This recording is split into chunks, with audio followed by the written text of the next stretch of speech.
The very last mechanical element on this drill press before we can assemble it and try it out is the drill, the taper shank drill, and the mating feature in the bottom of the spindle. Now the bottom of the spindle calls for a 5/0 taper pin ream on the bottom, which is about a $60 reamer where I'm standing, so I'm not going to do that. I'm actually going to bore it out. And this little mechanism right here, this little taper shank drill, is this pin. So the request on the print is to drill out this tapered pin, put a drill in the pin, put tangs on the end of this pin, and then fit that to the end of the spindle. Sure, it's easy. Just write that on the print and it'll happen. Like wave your magic wand at the same time. This is going to be a little more challenging than usual. It's going to take some fussing around, which I've already done. I used a piece of 1/8 inch brass to set my compound. And this is 70 thousandths of an inch on one end and 80 thousandths of an inch on the other end over a span of about 0.4. So that's a very mild taper. It is less than 1 degree per side. And the minor diameter is 0.70 going through. So that's pretty small. That's about 1.7 millimeters, if I had to guess. I'm going to make a collar, the setup piece that I made with the brass. I'm going to cut a piece off since it already fits. I will press this into it, and then that will effectively turn my taper pin into a cylindrical pin and make it a lot easier to hold. I'll put it in the mill, put the flats on, and spin it around back in the lathe and drill the center out of it. And then we'll get to the spindle. Let's see how that works out. That is the 5/0 taper bore. That is done with, let's see if I can find it. Here we go. That is an 0.70 diameter carbide boring bar. I like everybody has one of those laying around. Here's the pin.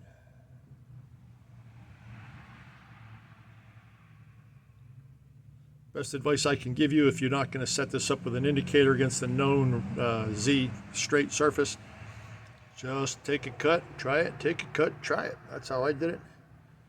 And it worked out to be about 1/3 of a degree taper per side, very small. Now that I have this set, I'll record the numbers and I will part the end of this brass tube off to hold this. That'll make this work a lot easier. Brass collar bored with the taper and parted to length. You can see how easy it will be to put the tang on the small diameter and access and drill the large diameter for whatever size drill you want to stick in there. Mine's going to be about an 0.46. That is about 1.1 millimeters, 1.2 millimeters.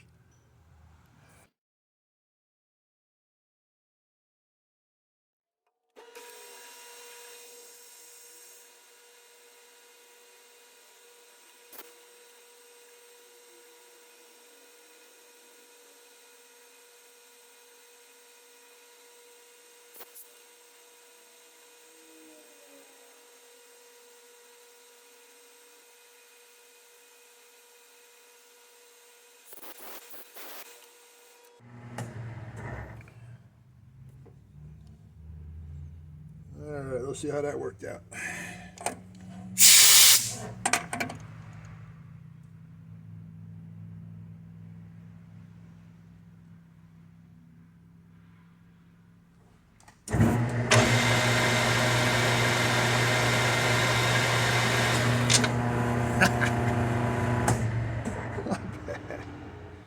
Not bad. A little bit of wiggle in the front, easily closed up with a small punch, which is exactly what I'm going to do. And we'll take some of the length off the drill. Be right back. 90-degree conical tip on this. Actually, it's more like 120. Loose count, right? This is going to seat this tighter into this bushing too. So.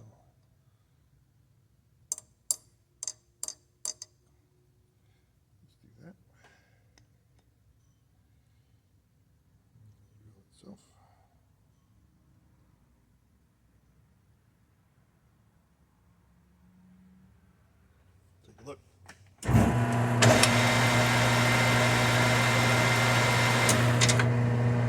Close enough. Little brass collar securely held in a 1/8 collet standing vertically in the mill vise. Camera is positioned left side of the machine to the rear. Indicate the pin first. Let's put a couple flats on it.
And a quick look at the finished product here.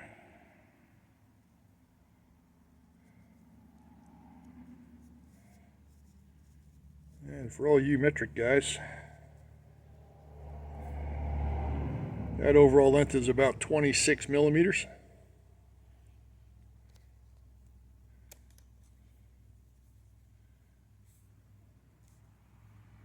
That'd be about 10 millimeters right there.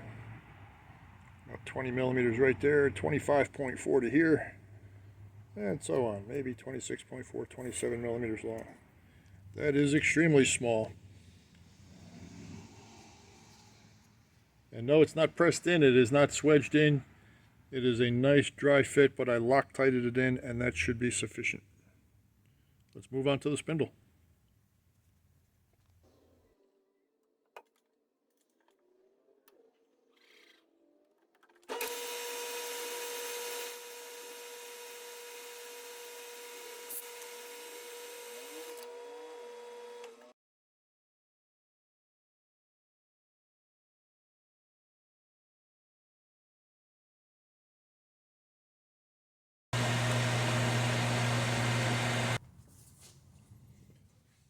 Once you've located the end of the part and moved in accordingly, tram the piece on the center.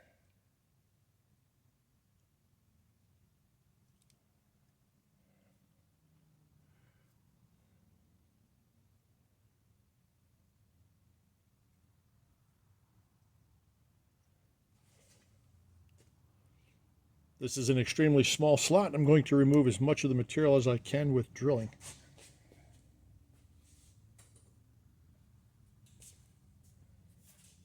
And that's going to be probably only 3 holes.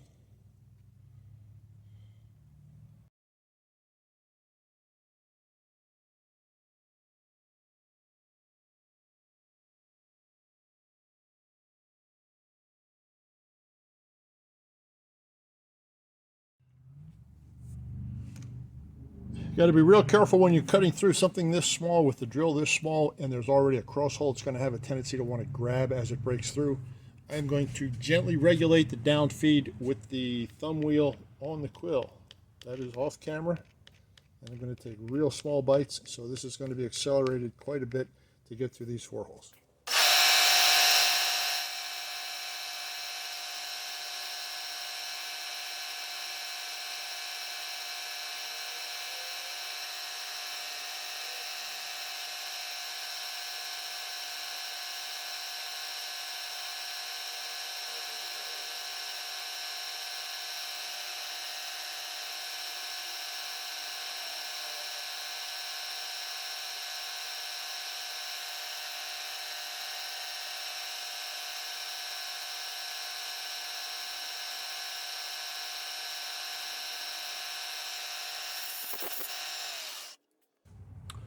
Well, quite to my surprise at the 11th hour here, I have just discovered I do not have a 3mm collet or holding device for the 1mm 2-flute carbide end mill that I am about to use.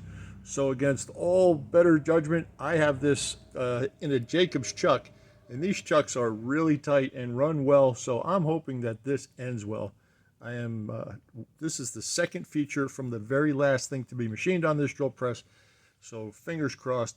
Let's nibble away at this and make a slot. Don't tell anybody you saw me put an end mill in a drill chuck. I'll deny it. Oh my goodness.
Okay, now to explain how exactly this is going to happen, I start with the compound at the 0 position. That would be the compound stroked all the way to the bottom of the bore that you want to make. So that is the 0 position for the compound. I will then move the carriage to the point where it contacts the face of the workpiece. That is the carriage 0. Now you have 2 points of reference. Now back the compound completely out and move the carriage to the depth of the feature you want to cut. 0 it out again. When you come back to 0 with the compound and 0 on the carriage, the taper will terminate at the depth you want to stop at. Now that's a lot to digest, so you might want to run that back and listen to it one more time. But basically what that does is you don't have to rely on any type of trig or cosine or whatever to figure out how deep you're going while turning on an angle. Also, at the termination point of the compound, when the angle completes down inside this part, you want to make sure that the boring bar or the tool that you're using doesn't contact the back side of the hole. So when the compound is set at 0 initially and the carriage is set at 0 initially, take a visual or take a cut and make sure that the boring bar will clear the pilot hole. Very important, or you're going to taper the compound right directly into the far side of the bore and it's going to grab it and snap it off. So let's see if we can get through this. A lot of confidence here. I did it on the brass part, but steel's a little different, not much, but let's see.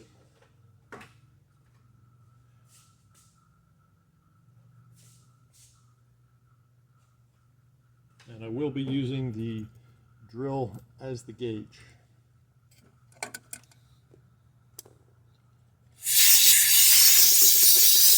A smart man would clean his machine right now, but nobody ever accused me of being smart, so I'm going to leave all the big chips laying right where they are, and if I drop this drill, I'm just going to turn the power off and go home, because I'll never find it. There we go.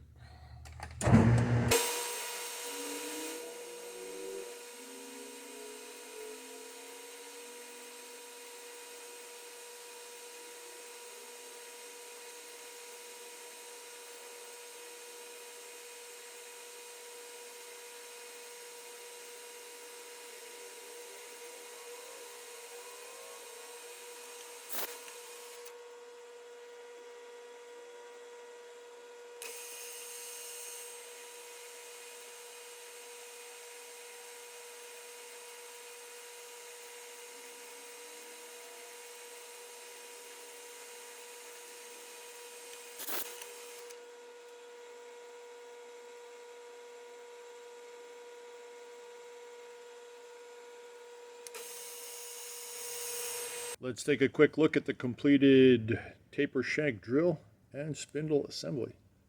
Got a couple of flats on there for the collars, V-groove for the drive. There's the slot for the knockout, and the end is bored to the taper.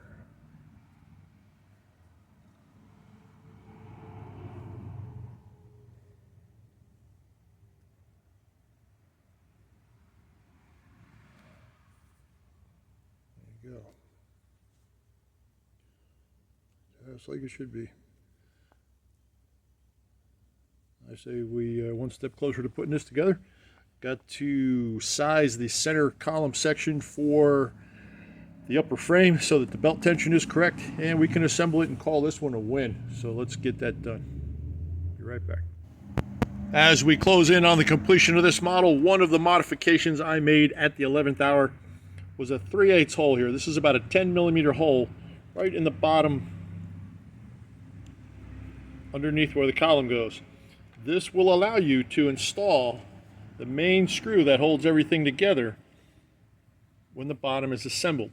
Now, why is that important? Well, when you arrange or develop your stack height to tension the belt, you have to take this thing apart maybe once, maybe twice before you get that center brass component correct. And if that's the fact, if you do not have this hole, then you have to unloosen all of those screws, pull the shaft out, take the belt off, do a whole bunch of unnecessary work because you can't access the screw to take it apart. That's on my model. It doesn't have to be on yours, but I think when you get to that point, you'll see what it's all about. Just a thought. Throughout the course of this build, we've been making sub-assemblies, and now it's time to get all those sub-assemblies together. I have developed the stack height for the belt drive, which is a good thing. That's going to come in real handy. So I guess let's start at the bottom and work our way up.